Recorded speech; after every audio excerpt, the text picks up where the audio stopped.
Donc quand tu dis le rap c'est une musique de voyous, le rap a été criminalisé pour qu'à travers le rap, toute la culture afro-américaine soit criminalisée pour être stigmatisée.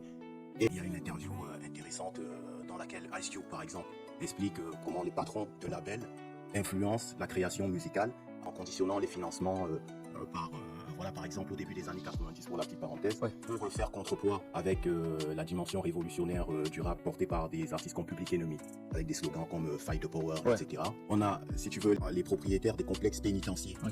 Au moment où fin des années 80, le complexe pénitentiaire tend à être privatisé aux États-Unis, les propriétaires de ces complexes pénitentiaires-là investissent massivement dans le rap pour donner naissance. C'est de là que vient la naissance du gangsta rap. C'est ce que je te dis, c'est tel que je te dis là, la naissance du gangsta rap a été impulsée par des capitaux venant des complexes pénitentiaires. Donc, criminaliser la culture. Donc, quand tu dis le rap c'est une musique de voyous, le rap a été criminalisé pour qu'à travers le rap, toute la culture afro-américaine soit criminalisée pour être stigmatisée. Et donc, aliéner les jeunes plutôt que de les conscientiser. Et donc, là où la boucle est bouclée, c'est que les propriétaires des prisons investissent dans une musique qui va inciter les jeunes à la vente, à la violence, à la drogue, les femmes, à la prostitution, et inciter au black on black crime.